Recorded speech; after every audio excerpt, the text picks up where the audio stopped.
reading with Joshua. I've known Joshua for so many years now, and when you look at this book, you look at a great book of poetry, but it's so much, and it weighs so much, and I'm so proud of you.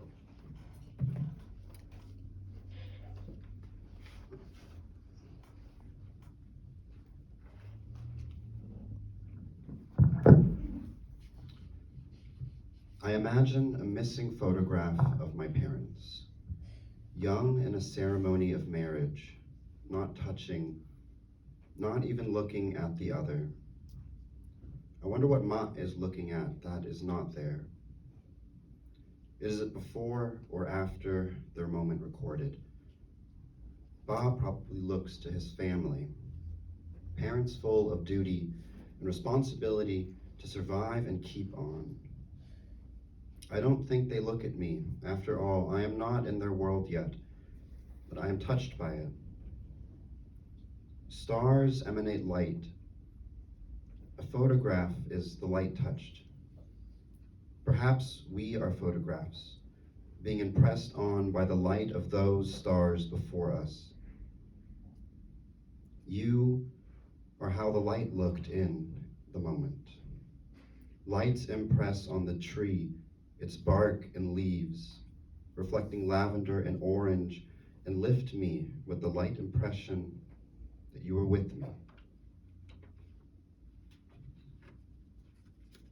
I think there is a way to look that is open, to receive more than my eyes' impression of light. I was open and dancing and asking for you, and you came to me through a light impression.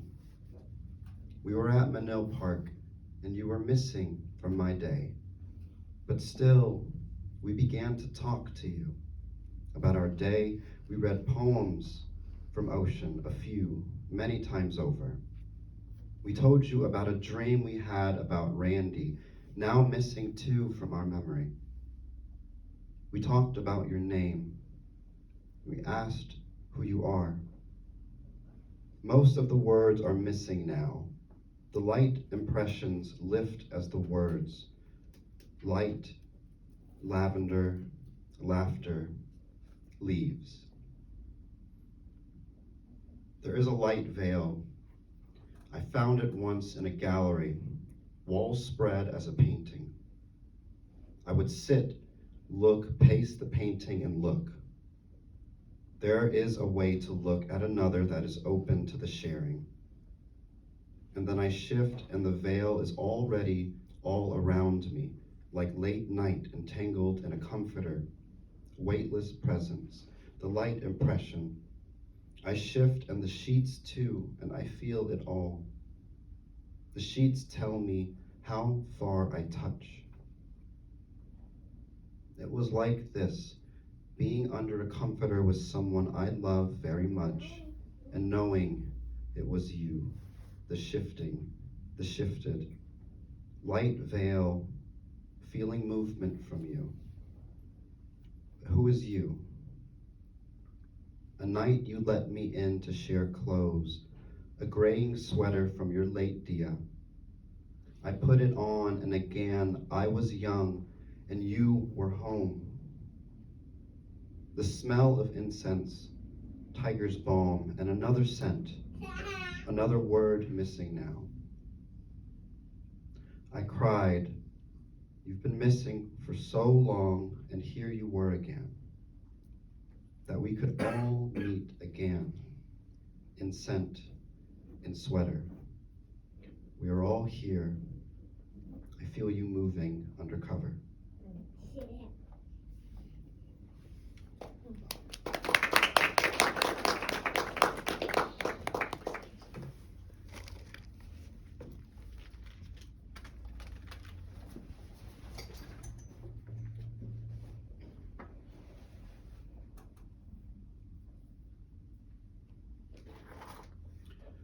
I imagine a friend asked me how to prepare white rice.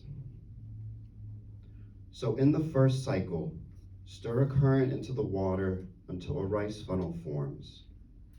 Make grabs at it. Flowing rice and still rice both resist whitening. Still dense, the rice sinks to the bottom of the vessel. Cup some in hand, and a deep heaviness appears as you grasp it. Cup some still, rice in your palm. Press it. You are softening the body of the rice, allowing softness in your hand as well. And please try to sigh while you press. It is the time for this. We must be so firm in love, Ba says, as if you smothered a thing to cleanse it. Ma would say, bathe rice as if it would break, and it will, its body so hard, cracking when you begin to wash. The water will cloud like milk. The vessel needs more water instilled, and tilt and pour, and remember being careful with things you hold in hand. Use the wet hand that was a fist, now as a cup, to catch any rice falling out with the dirt. You cannot rescue everyone. This does not matter if I am only trying to tell you about rice and cleaning it. After you pour, you must repeat this for 5 cycles. You must be deliberate, or you may forget how long you have been cleaning and begin to break the rice. You should still eat, though. I only intend for you to live through this rice, and you can eat broken things. If you still remember being careful, 2 cups of rice will let you live for a few days. Mat says to me, what else do you want but to eat enough to live, and when starving you will eat anything, whenever I complain for lack of meat or for bean sprouts. In the camps, Mat says work for a day was worth a bowl of rice the size of a fist. Eat enough to live, her mother would say, passing her day's worth of food into my mother's mouth. After that, some time, I see Ma cleaning the small back of Ba's mother, a woman she did not love, whom she could not eat to live, and she washes still. Thank you.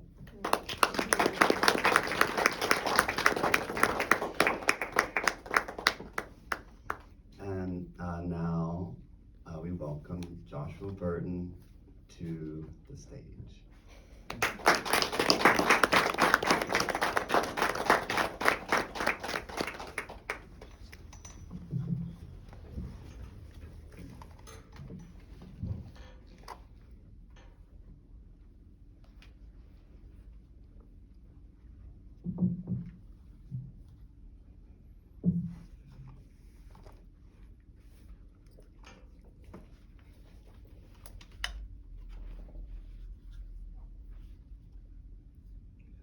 The Worst Houston, for Linda and David. When the body is unbodied, all that is left are myths. A seasonal city failing to know itself, a celestial break in the air. As a child, when I'd break my toy, I'd hide it. When I finally lose my mind, my feet will be the first to go. Sunday mornings, David would call, asking me to visit the grave with him, and he's on his way. I live with the fear of all of the women in my life dying before me. When he arrives, we get on our knees to clean the granite. From afar, I bet the body looks like a black dog behind water. This death is Houston at its very worst. More worse even than at the death of Carl Hampton, that panther who curved like a branch at its end. Back then, my father was a boy watching the Panthers march along Allen Parkway Village. When I was a boy of 5, my hand touched the hot kitchen iron with the curiosity of my 5-year-old mouth kissing my neighbor. At the wake, in a Catholic ritual I did not understand, David wrapped the white cloth around my head for you. Later Sundays at the grave, I think we deserve beauty here too. Reclaim your stone, a stained glass plate, your small oval photo looking up. Like you sometimes, I want to open up the sky, climb inside like a sunroof to a blue sports car. I too only love God when I'm greedy. When I'm home from the grave, walking into my mother's room is like walking into a coma. She wants me to wash my feet and doesn't want me touching her. On those Sundays, I usually arrive at the grave a little early, minutes before David, thinking maybe it is too much to talk to you, but I talk to you. Saying things like, help me find another word for sympathy, or sorry, and wanting you to say, come to my home, touch my hands, I'll keep whatever you leave.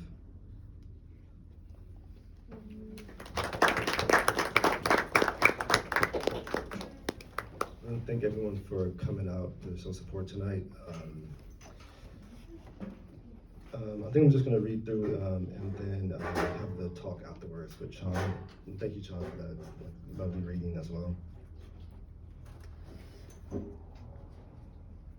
So this is the first poem of the book, The Hearing We Inherit.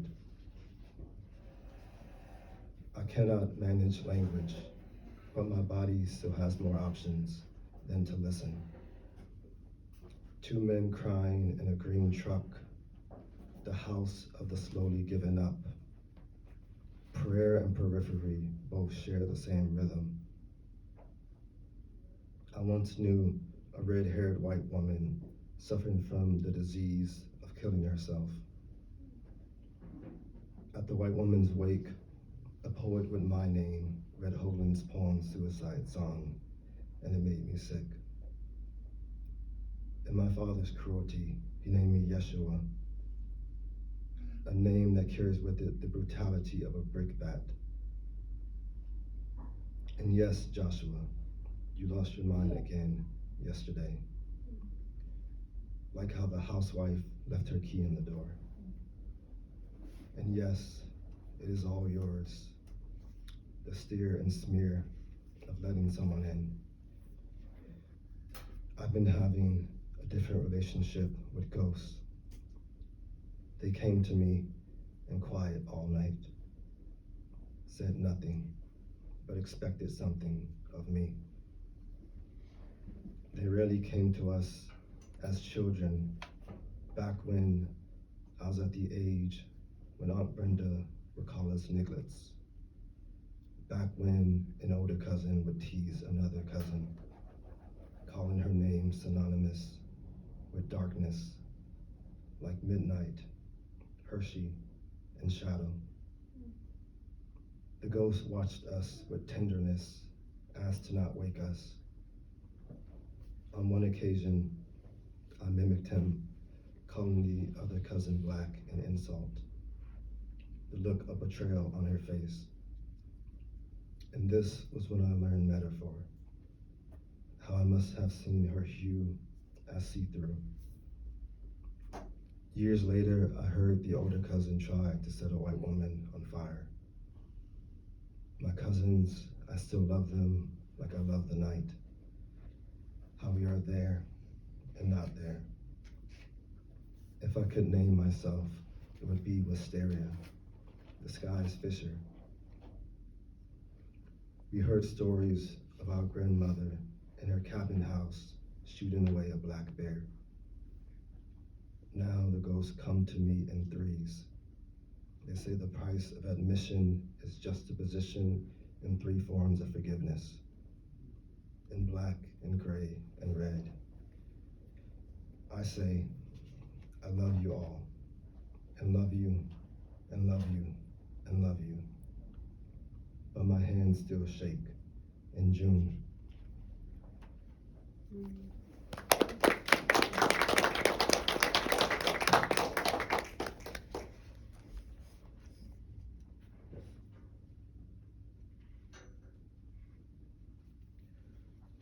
The next two poems detail lynchings that happened in the early 1900s. Grace and separation. There's a photo of Laura Nelson, a rope between her and a tree. The backdrop, more trees. A person in the picture is bound to history, bound to the same color. And there's a sculpture of Mary Turner in bronze holding her stomach. She is childless. Her husband Hazel died a day before her, but with less spectacle. I always thought my mother was crazy for the way she wore blackness like a new wristwatch. And with her skin beige and hazel, I thought she must have been compensating for something.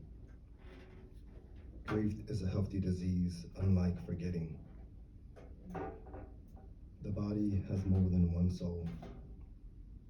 The main soul is behind the forehead, and the second soul is in the pupils. There's the world of the photograph versus the imagined world.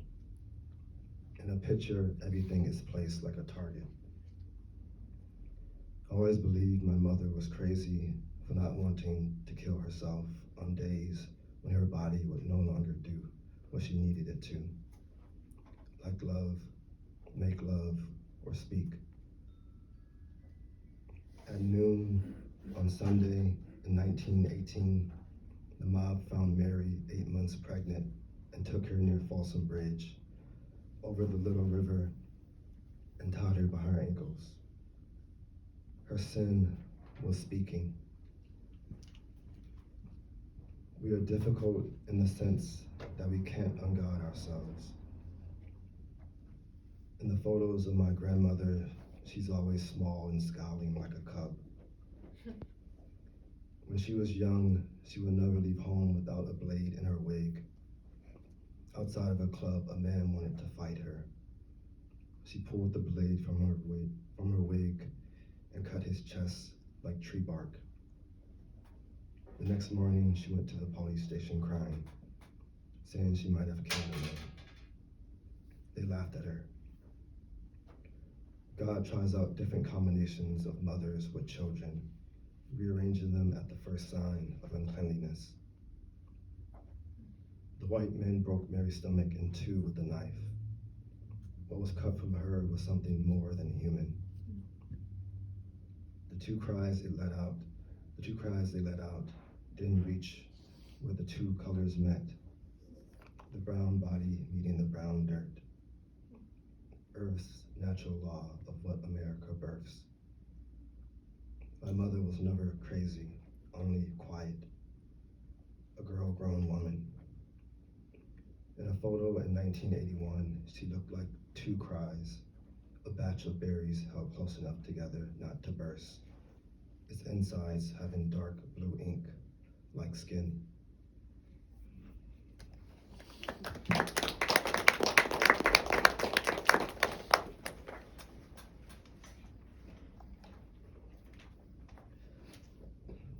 Elegy for threats with grace. I sit with the word like schizophrenic until it becomes a color. I spent so many years being afraid to be Black that now I'm only afraid of silence, or the silence that it brings. A hunch that what is born in the earth will tear through it. The thread of history, the threat of history, what's dredged up from the earth is sturdy as teeth. When I speak quietly, I'm speaking to a family in East Steel Springs, Tennessee, or Spring, Texas, saying, I am sorry. Like how God was sorry when he witnessed the way Scarlet Mountain split in two like Christ's wrist crucified. In every old black man I come across, I see my grandfather.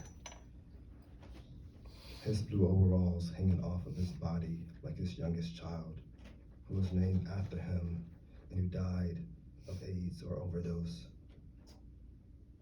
His name was Henry, though he went by Clay. Some nights I feel as crazy as I did that night, screaming through the streets, swinging a knife at bushes and mailboxes. Jim McElherron shot the two white men dead when they harassed him. The rocks they threw at him were like unnamed pockets of earth. It took only a few days for the mob to find him with torches the color of rust and chained him to a hickory tree, setting his body afire, a light they took in with slurs and fists. As a child in school, I would go so long without speaking that people thought I was a mute. A child with words only inside him, like a hidden family is inside. But now, on these days, I don't know what to do with my hands. Language is like a month ending with a fire. Roy Robinson lost his mind in the South too, and died in Houston. He was a sign painter who painted little men with big eyes. They speak to him of raptures and spaceships, but he let them too far in. Or, you are not a prophet, and I don't believe in God anymore. My hands are threats, songs long enough to become prayers. Jay, there were bars of hot iron against your skin, leaving a valley glow. You didn't wince or cringe. You cursed those who burn you, never losing your nerve, not breaking into your last breath. I admire and despise that kind of perseverance, yet I don't speak of it. Like how much my indecision is decision.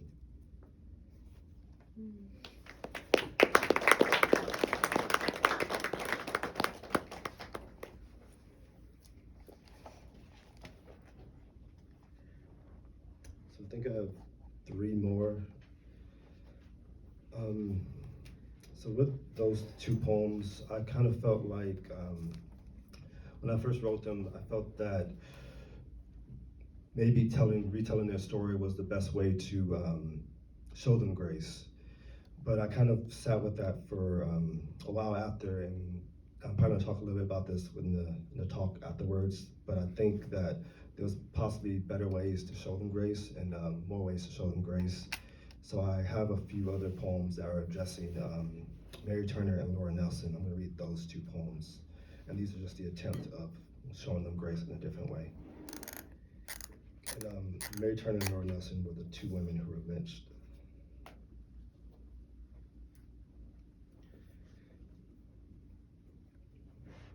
Giving Mary grace for Mary Turner. History will submit to you. I will too. Eventually, when we are color pleased, when your dirt speaks, I will be left dumb still. I won't refer you back to life. There's been enough of that. I falter in guilt at your reanimating. Now, I'm trying to unbeast you. Having walked with myth and imagination, I thought I counted every stone. The walls grew closer. I walk in a terrible circle. Should I quiet my poet? Yes. I wanted to die too, yes. But concealed their adolescence like a hymn through me. Through me wasn't always the answer. I am black people and am a series of decisions. Shall I let my again speak for me? No. Again stain the clear water. Cannot offer you up to speak if, only if you are compelled to. I wasn't finished with myself. Where story and desire collide with terrible friction. How full of stories are you? Many. I wake up late too often. How I am inside of night. As in, is your strength blacker than my weakness is black?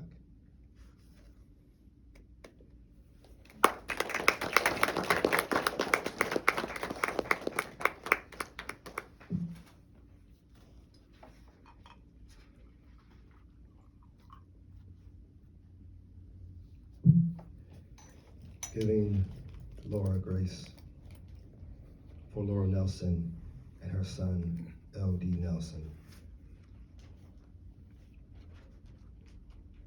Like the time I mistook a bridge for a tree, I'm waiting for the poem to correct me.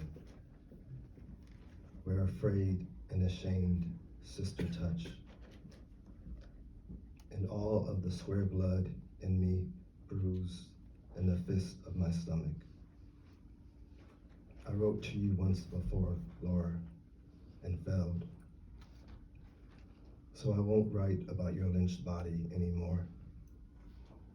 You are not my mother, so I have no moral contract with you. If I did, I'd probably still only have stories for you. Like in kindergarten when I punched a black boy in the chest. He punched me too, and we cried together as if this was our shared code for confession. Or the story where I was in the midst of a dirt fight with a black boy my size in a large open square where a house would soon be built. Our hands through the sand, through the air, moving like a clapper in a bell, where some ended up in my throat, and I choked on a little piece of earth lost in my mouth, staining my voice and what came out next. And my mother took a hot face towel to my tongue. I'm sorry, but I think hurting something black became a habit. When I say earth, I mean God. Maybe it was a living root bridge, is what I tell myself. And maybe black people are born with cedar seeds in us. I used to only believe in death by habit, yet the sound of a woman screaming still frightens me. Though I promise not to martyr you or mother you, I promise the same for LD too. Next year, when I am older and know better, I will visit Okemah, Oklahoma, and dig, and I will plant my hands in the soil and slide my blood back into my wrists like a stubborn vein, and wait for your nothing.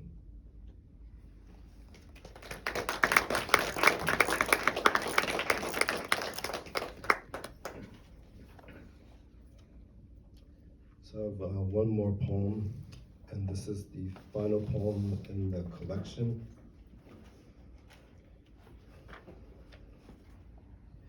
As I grace myself into a rephrasing freedom. Us. In the last dream I had of my grandfather, he let me touch his hands like Jesus with something to prove. He might have been in the opposite of place. I say, I'm sorry, like the trees are sorry. Grew God from their tongues, as in to better know the wind's brutal trial.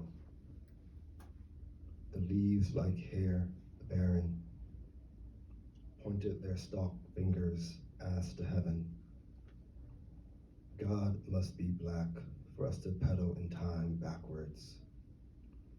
Mary Turner might have said, "You motherfuckers are wrong," to the men who lynched her husband. When I choose to fill my hands with "stay here," I know the soul can't bear being in the stomach any longer. It moves like a sprain to our feet. Us too. I've been meaning to tell you why I've always loved myself. In the first dream I'll have after waking from running from myself, my insides will stretch in every direction like a machining vein.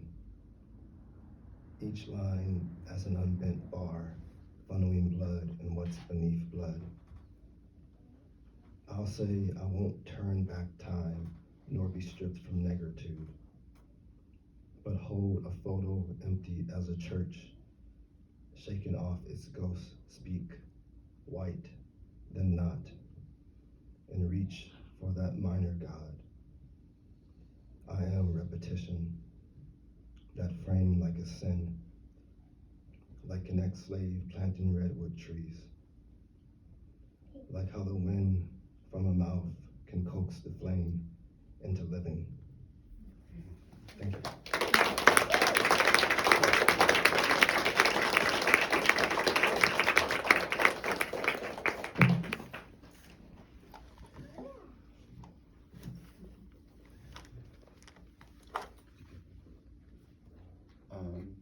Can everyone hear us? Or should we we're good? Okay, great. That was such a beautiful reading, Joshua. You were talking about giving grace to these people, Laura Nelson, Mary Turner, and Jim McLaren. And you were talking about how you were looking for different ways to show them grace, and some of the later poems were different versions of those. What do you think this first way that you were trying to do that? Yeah, I think at first I found their stories and I just read about it, and it affected me in a really intense way. And it was the first time I actually read or even I guess informed myself about the reality of lynchings. Mm-hmm. And at that time I felt like the best way to show them grace was to retell that story, but then I guess insert myself and my family in there to kind of see the lineage of it. Mm-hmm. So in those first two poems, Elegy for Threats with Grace and Separation, I was thinking that just retelling those stories was what was important. But then I was challenged on that impulse. I had a workshop with the poet Shamash Sharif, and she kind of pushed back on this idea that that's the most graceful way or the only way to show them grace. So I kind of sat with that, and I felt like that feedback sort of dictated the entire second half of the book, of this idea of all right, what are these other ways that's you could potentially show people grace? Mm-hmm. So giving Mary grace, she was died basically for speaking out for the lynching of her husband. So I was thinking that maybe the best way to show her grace was to give her the space to speak. So the poem asks a bunch of questions, and they kind of just leave it there for her to speak if she wants to. And then so I kind of sat with that, and then I started pushing a little bit further. I started thinking about Laura Nelson, who's lived alongside her son, and I wondered if even asking them to speak was even that was too much. So I was thinking that maybe the best way is just to kind of leave them resting, and I wonder if that can highlight just see them as people, not having expectations towards them. So I think unknowingly in those earlier poems that I think I maybe had them as martyrs in my head. Mm-hmm. And then as the process went on with the book, I started to see the problems in that, the problematic nature of that, of almost pulling sort of usefulness out of them. Mm-hmm. as they're dead. I felt like that started to sit with me in different ways after I got the Shamash Sharif feedback. So I just started thinking of different ways to best show them grace. So in the book is almost this processing thing of is this the best way to show them grace? No, maybe this isn't, or but maybe it is. But I have these different sort of options that's kind of laid out there, and trying to, and at this point, I still don't even really know what the best way is. Sure. But I think just working through these different ways was important for me. Yeah. Um, yeah, I see that in this book. There's like this evolving sense of like not only grace, but like so many things.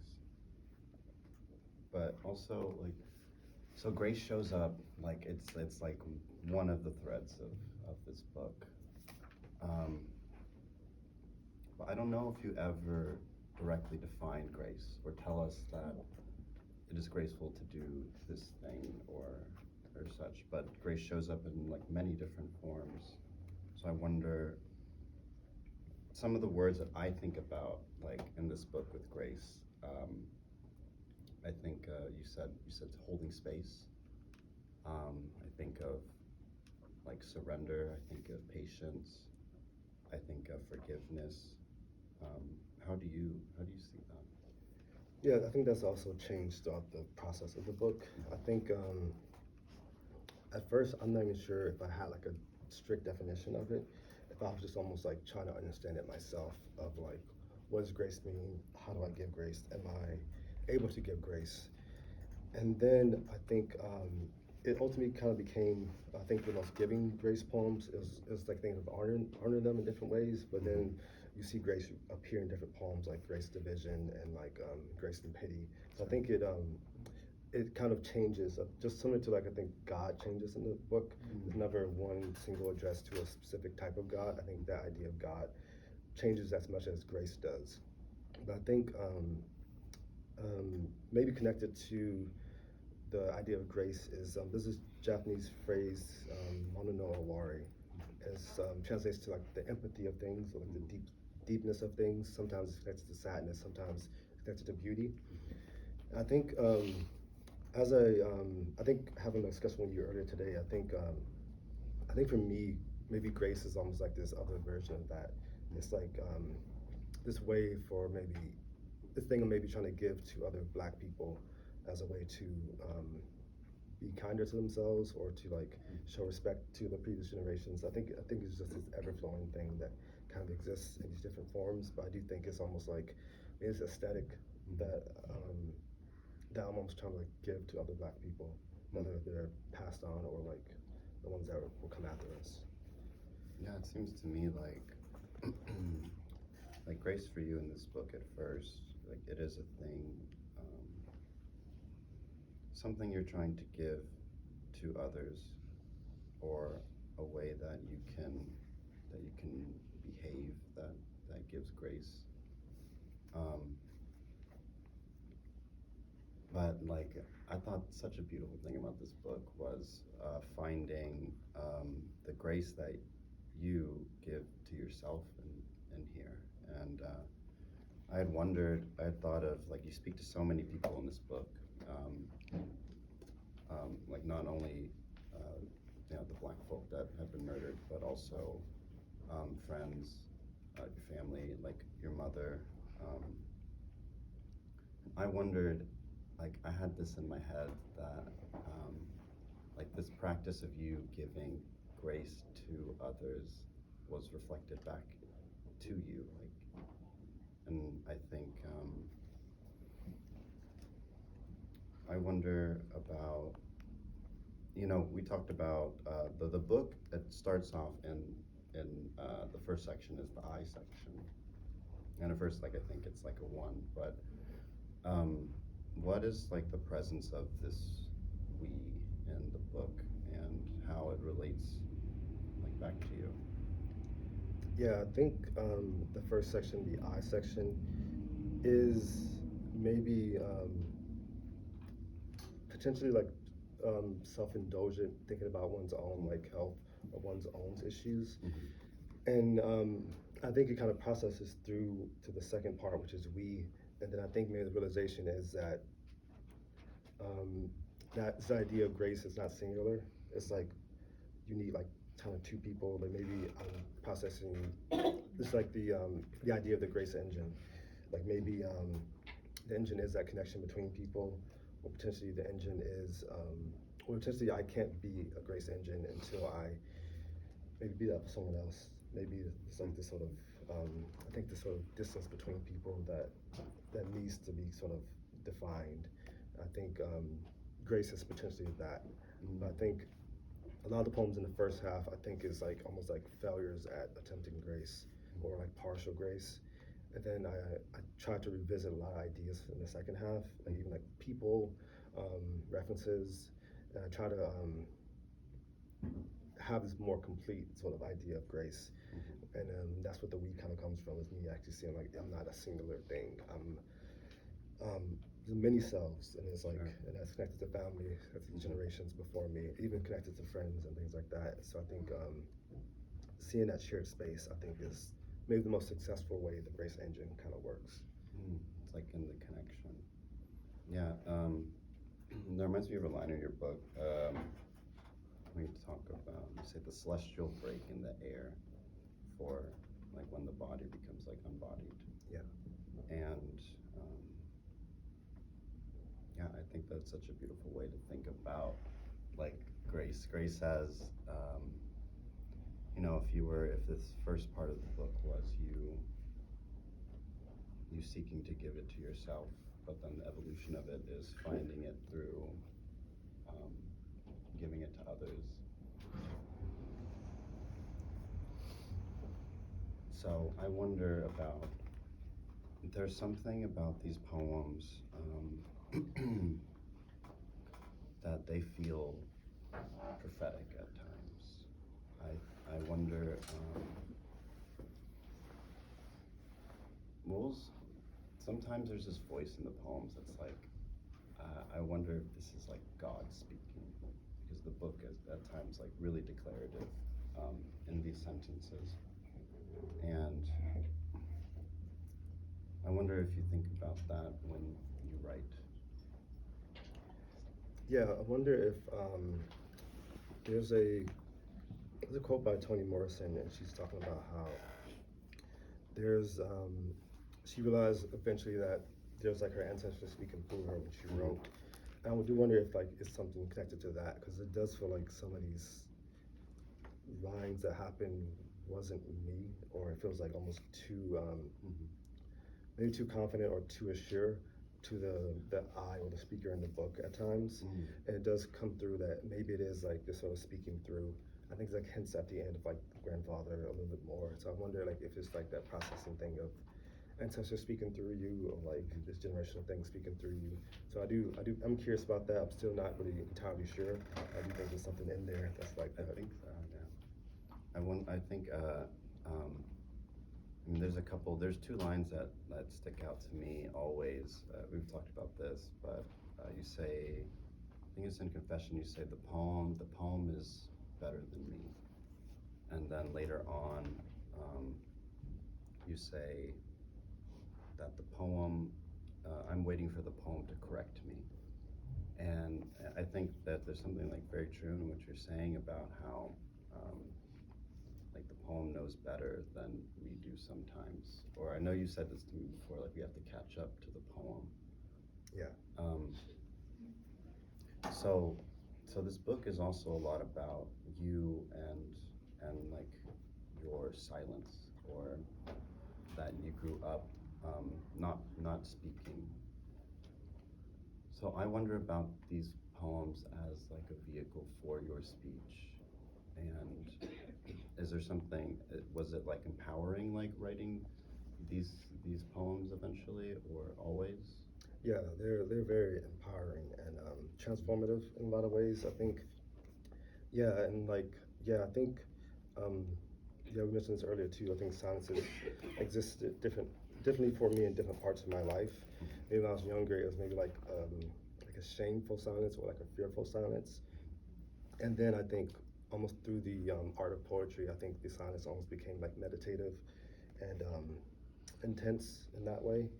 And of course, silence appears like in the book in many ways of like the speaking out of Mary Turner, and then that's juxtaposed with like my mother's silence and my own silence. So there's like self-critical things in those type of poems, but then I think ultimately, I think that silence becomes something else. It kind of transforms. through that machine as well. Mm. Oh, that's beautiful to think about. Yeah, the Grace engine as like transforming things or like evolving them. I feel like there's a lot of like understandings in the book that, like you said, they change throughout it. Yeah.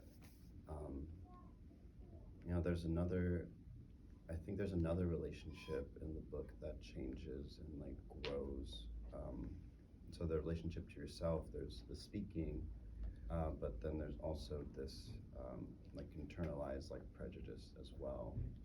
Can you speak to that a little bit? Yeah, yeah. There's some poems, there's like little moments of it, but I think the poems that stood out to me the most of it is the two poems in the first half that has like the details of the lynchings. So it's like this idea of wrestling with internalized anti-blackness in the face of these lynchings that are happening. And I think there's a juxtaposition and like a tension there that I think was important for me to kind of bring out. And for me, the writing of those poems did a lot to bring out the, I guess, healing from that in a lot of ways. Yeah. And I do feel like one of those things that of the I and the we, it's like, yeah, it's like maybe the internalized anti-blackness is like looking at the I and not looking at the we and like the collectiveness. And I do wonder if those later poems kind of did relieve some of that in different ways, more so than those earlier poems. I think that makes sense when you're talking about how you always say like through the we, like through being able to think about like others and like giving grace to them, and like that in itself transforms your relationship to how you feel about yourself. Yeah. Are we gonna like one more? Okay. I think that the book is beautifully written. I want you to talk about like your relationship to lyric and like lyric in the book. Yeah, I think we also talked about juxtaposition too in the book. Yeah, lyric, juxtaposition, also like collage. I love the way that like you are using those mechanics to create beauty and like meaning. Yeah, I think for me, the juxtaposition is like a big influence for this book is Terrence Hayes, and in the way that he would speak directly to a black audience, I think affected me in a really intense way. So he also uses juxtaposition a lot. So I think I wanted to kind of attempt that, but I think for me also juxtaposition was a way to kind of talk about these things that I felt like they're a little bit above me or like hard for me to even talk about. And I think the juxtaposition and attention was doing the extra work that I felt like I couldn't do early on. But as the book kind of went on, I kind of realized that I was actually doing that work. It just kind of took me kind of working through and processing through to get to that point. And for the lyric, I think how lyric works, it almost collapses time in a way. So maybe that gives me the opportunity to reach out to like these past generations, or like connect with people in this way that maybe just the normal sentence kind of stop in some ways. So I think that potentially the lyric is just this tool where I can like slow down time, stop time, but also like collapse distance. So I kind of can think about like the end of the last poem was like something about for God to be black, pedal in time backwards. So I wonder if like that pedal in time is connected to that idea of like the lyrics sort of like giving us that ability to come back and maybe touch these past generations in some way.